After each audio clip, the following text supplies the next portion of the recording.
Well, good morning. Hope you can see the gorgeous light that comes in the windows of this casita. I am here to share my week 3 summary of my adventures here at Bandelier National Monument. The artist in residence just experience has been just pretty amazing and pretty exciting. So week 3 was kind of right in the middle, right? Getting right into the hunkered down into the middle of it. So I decided that I was going to make some paper because my demo this particular week on this coming Saturday was the layers demo, and so I definitely wanted to do some handmade papers inspired by the colors here, and to make some handmade stamps based on the petroglyphs in order to support my layers demo, which I gave on Saturday. So we'll talk a little bit about that. On Tuesday, start the week summary, starting on the Tuesday. I actually did a little work here in the studio, started getting papers ready, but then I actually, it was on Tuesday. I rolled up the carpet. It was hilarious. And I did a great video, but I couldn't, it wouldn't transfer, and it messed everything up because I did it on my iPhone instead of on my camera. So lesson learned on the big ones. But anyway, I had rolled up the carpet and just got my assembly line of diluted acrylics. Just had yogurt cups just full. I'll post those on a blog to show. I had probably like 20 colors prepared. And so I laid out the tissue paper, got it all set up, and just so basically stained all the various pieces of tissue, one of each of the 20 colors, and then the remaining pieces of tissue I colored with combinations. And so that was really, really, really fun.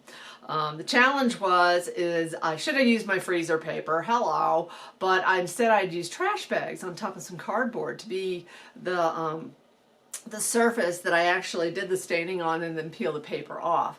Well, the trash bags were kind of cheap. Get what you pay for, right?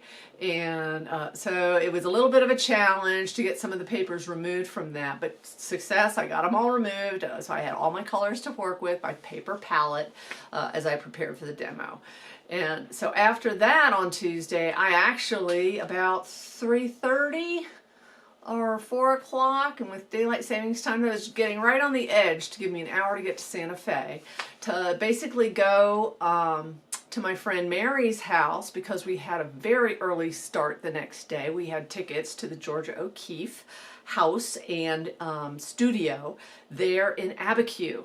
Kind of around the north side of this area. It turns out it's all, was formed out of the volcano, the caldera that we talked about last time, but learning so much about the area. So we got up bright and early, walked Tina it was really cold.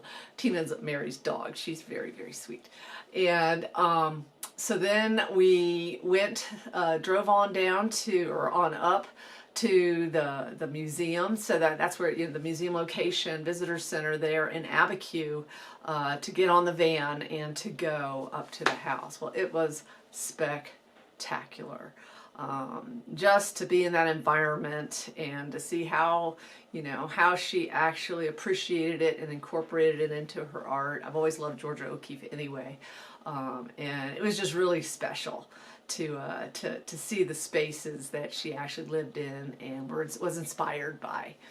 And one big treat was that after we went to the house in the museum, we had a wonderful lunch at the inn there at Abiquiu, and then from there, at lunch, I made the decision, instead of running back to the park before dark then on Wednesday, I decided, no, I'm going to spend the night so that we weren't rushed. And so making that decision, I was just like, ah! And so Mary and I ended up having 2 more adventures that day. We went to Plaza Blanco, which is the White Place, which was an inspirational site for Georgia O'Keeffe, and she painted there and took friends to camp there. It was just Mary and I. We had the codes. We were able to go behind the locked gates and walk back there. It was just silent and sunny and beautiful and amazing. The white shapes. It almost looked like when you were a kid when you would make the sand sculptures and you would pour the wet sand and it would just make those columns. Just fascinating, fascinating formations, and in the sky out here, of course, was that incredible cobalt blue against those white formations. It was very, very special. So then we made our way back to the car and headed north up, kind of heading up towards the Taos area. Not actually, Los Luceros is like halfway between Santa Fe and Taos. And so we headed up there to a place called Los Luceros, which was another of these historic houses, the home of, I believe it was Mary Wheelwright, who was very much part of establishing some of the Native American history museums here in the area, and was quite an interesting, I don't know what you want to call it, home site, plantation, whatever. They grew crops. They're right on the Rio Grande. And so we had, the rest of the afternoon was just magical, just walking through the amazing forest. It was that many cottonwoods down by the Rio Grande, and the sun, you know, backlighting some of that, and the river, and it was just glorious. So just a really just creative, well-filling day with no strings attached. So we made it home to Santa Fe before dark, had a nice quiet evening, and then I got up the next day and got myself back up here to Bandelier, and had basically the 2 days, Thursday and Friday, studio-wise, to start prepping for the demo, the live demo on Saturday for the layers. So originally I was just going to do the collage, but I actually got industrious and decided to do both. So first, just quick little show and tell. Here are some of the stamps that I made based on petroglyphs here at Bandelier National Monument. From that, here are some of the stamped, this is an example of the stamped paper that I made. It's actually deli paper, but actually it's somewhat translucent once you affix it to your painting that you're making the collage on. Here are some samples, show and tell, of the papers that I made, stained in preparation, just some ideas. This one's really fun. The micaceous earth acrylic paint is very sedimentary and was perfect for creating some of the rocks. So here is the first process piece, because again, people aren't coming to the park to see artist demos, they're coming to experience the park. So having my process summarized at a glance for people to kind of take a minute or two, ask questions, interact with them, it was really a lot of fun. So here was the underpainting, blocking in major shapes with the handmade papers, and then finally other mixed media with the acrylic pens.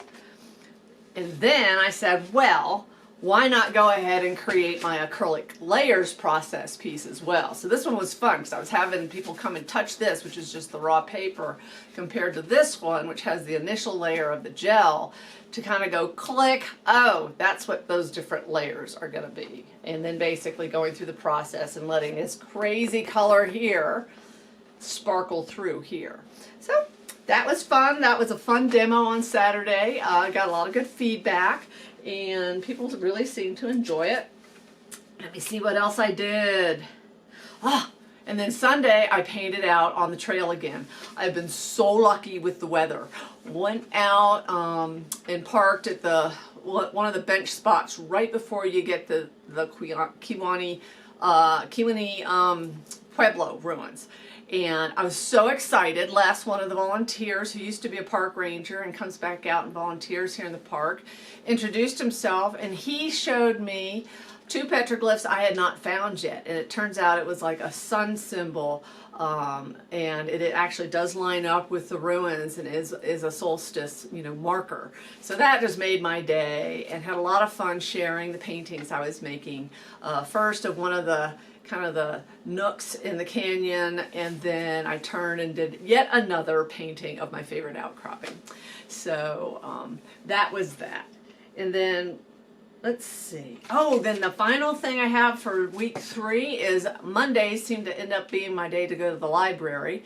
Uploaded a blog and some more pictures onto the website for the Artist in Residence section. And did my Thanksgiving shopping. I was bringing green beans and prepping for a Thanksgiving visit with Mary as well, since they hosted me as well for that. So it was a very busy and productive week 3. I hope you're enjoying these summaries. Week 4, even with the Thanksgiving break, I think is going to prove to be exciting because I've got some actual painting to do here in the studio space to take in and incorporate everything I've been experiencing and learning and actually start to respond to it. And I've been recording a lot in my painting so far, but next I need to actually start responding to what I've experienced and seen. And as my proposal said, I need to integrate some of those ideas into more of an integrated story sort of pieces. So that's what we'll talk about next time, and we'll see what I come up with. Juices are stirring, so we'll see. And I hope this finds you well, and I can't wait to see you next time. Bye, everybody.